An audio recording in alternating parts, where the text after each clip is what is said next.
MP Mumtaz আমার বোন, কিন্তু সে আমাদেরকে ডাকে না, আমাদেরকে কোনো হেল্প করে না। তার জন্য আমরা এই টুলু সাপের কাছে গেছি।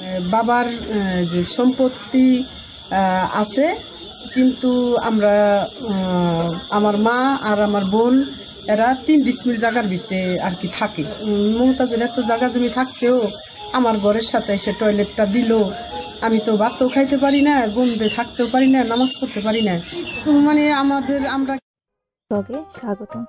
আজকের এই ভিডিওতে আমরা জানতে চেষ্টা করব বাংলাদেশের অন্যতম লোকশিল্পী মমতাজ সম্পর্কে।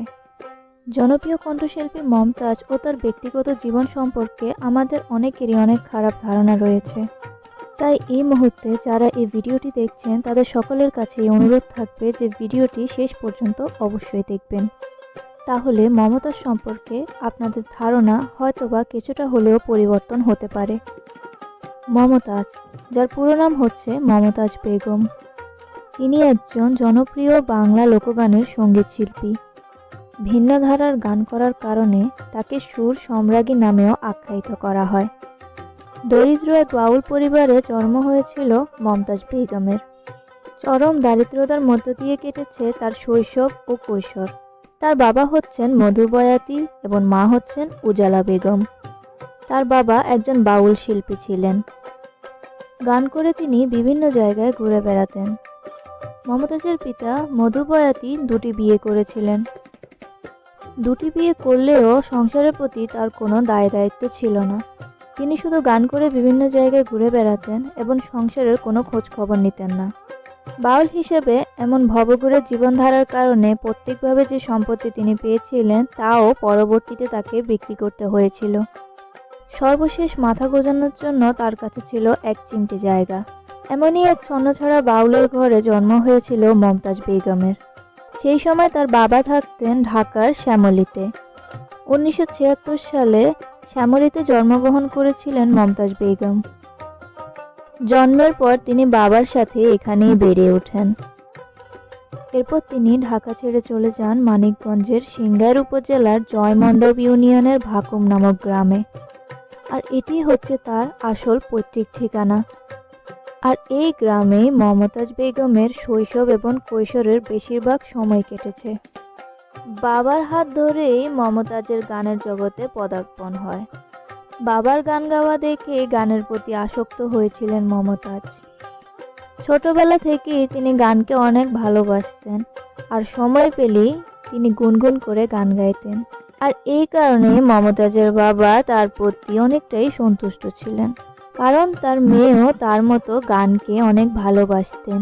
পরবর্তীতে বাবার অসুস্থতা ও পারিবারিক দারিদ্রতার কারণে বাবার সাথেই বিভিন্ন পালা মঞ্চে মমতাজ বেগম গান করতেন। একসময় বাবার অসুস্থতা ও পারিবারিক দারিদ্রতার কারণে বাবার সাথে বিভিন্ন পালা মঞ্চে গান করতে থাকেন মমতাজ বেগম, এবং এরই মাধ্যমে তাদের পরিবারে কিছু বাড়তি আয়ের সুযোগ হয়।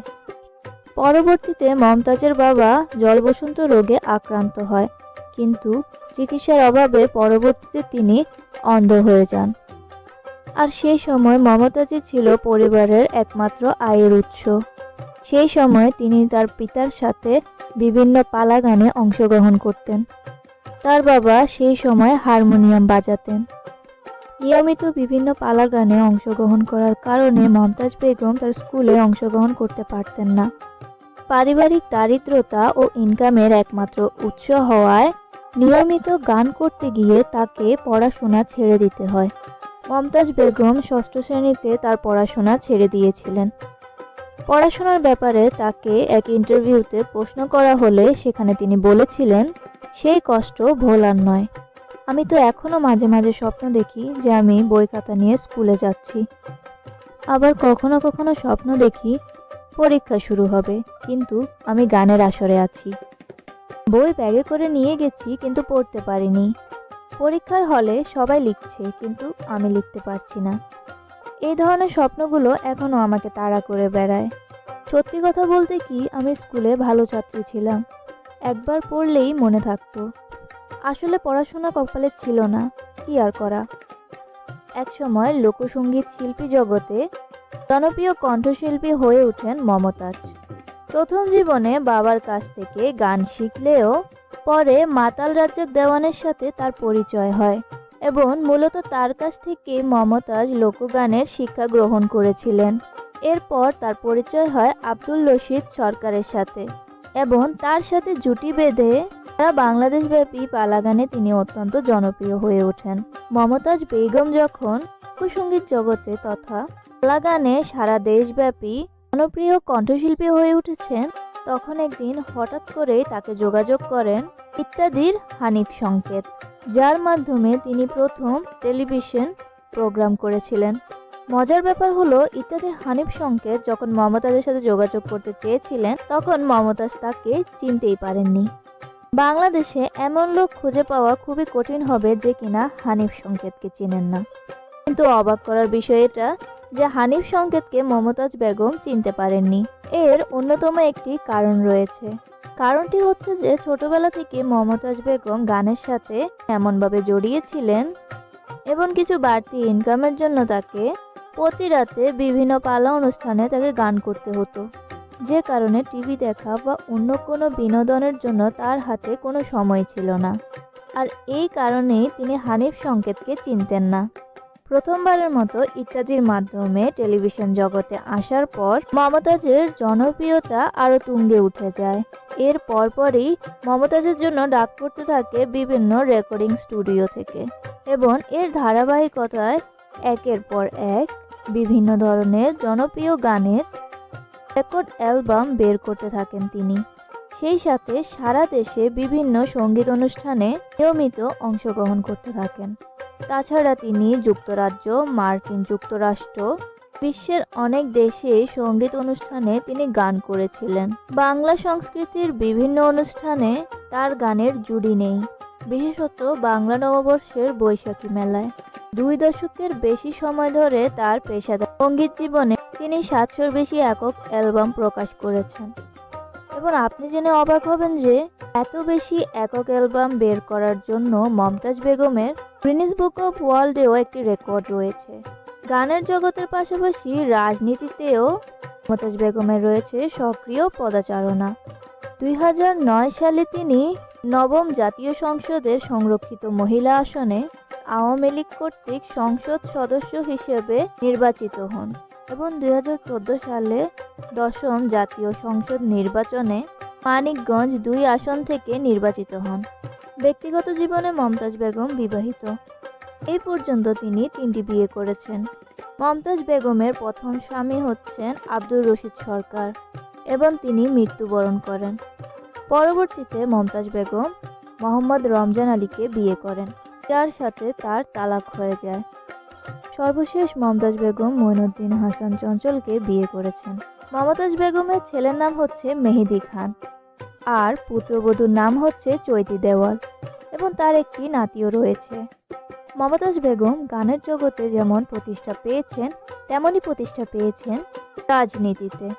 এই দুটির পাশাপাশি তিনি করতে চান জনগণের সেবা, আর সেই জন্য তিনি তার গ্রামে 50 শয্যা বিশিষ্ট একটি শিশু ও চক্ষু হাসপাতাল প্রতিষ্ঠা করেছেন। মমতাজ বেগম যেহেতু দারিদ্রতার মধ্যে বড় হয়েছেন, সেহেতু তিনি গরিব এবং দরিদ্র মানুষের দুঃখগুলো অনুভব করতে পারেন, আর সেই জন্য তিনি তাদের সেবায় 2004 সালে মানিকগঞ্জ সদরে মমতাজ চক্ষু হাসপাতাল উদ্বোধন করেন। এর পাশাপাশি তিনি তার নিজ গ্রামে 2008 সালে 50 শয্যা বিশিষ্ট মমতাজ শিশু ও চক্ষু হাসপাতাল উদ্বোধন করেন। এই দুটি হাসপাতালই মমতাজ ফাউন্ডেশনের অধীনে পরিচালিত হয়ে আসছে। এর পাশাপাশি তিনি তার সাক্ষাৎকারে বলেন যে তার গ্রামের বাড়িতে তার বাড়ির পাশের যে জায়গাটুকু তার বাবা দারিদ্রতার কারণে বিক্রি করে দিয়েছিলেন, সেটি তিনি আবার নতুন করে ক্রয় করে নিয়েছেন এবং সেখানে তার পরিকল্পনা রয়েছে একটি বাউল কমপ্লেক্স নির্মাণ করার। আর তিনি মূলত এই উদ্দেশ্যে মমতাজ ফাউন্ডেশন প্রতিষ্ঠা করেছেন। তিনি আরও বলেন, তার শেষ ইচ্ছা হচ্ছে মৃত্যুর পর যেন এই কমপ্লেক্স চত্বরেই আমাকে শায়িত করা হয়।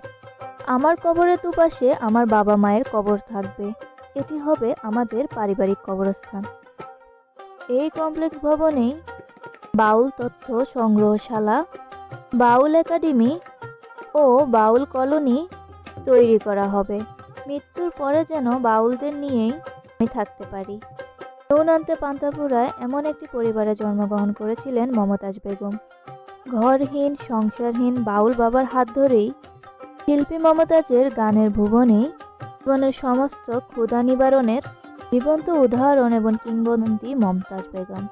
কোনো বাধা ও প্রতিবন্ধকতাই থমকে রাখতে পারেনি গান পাগল মমতাজের স্বপ্নকে। গান দিয়ে অসম্ভবকে সম্ভব করেছেন। হাজারো দুঃখের মাঝে গান গেয়েই আনন্দ খুঁজে পান। গানেই প্রেম ভালোবাসা, গানেই বিরহ অনুভূতি।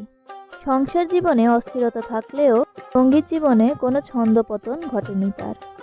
ব্যক্তিগতভাবে আপনি মমতাজকে পছন্দ করুন বা নাই করুন, কিন্তু তার জীবন থেকে আমরা কিছুটা অনুপ্রেরণা নিতে পারি নিজের জীবনে প্রতিষ্ঠিত হওয়ার জন্য। এই ছিল এখনকার মতো। আবার আপনাদের সাথে নতুন কোনো ভিডিও নিয়ে দেখা হবে। আল্লাহ হাফিজ।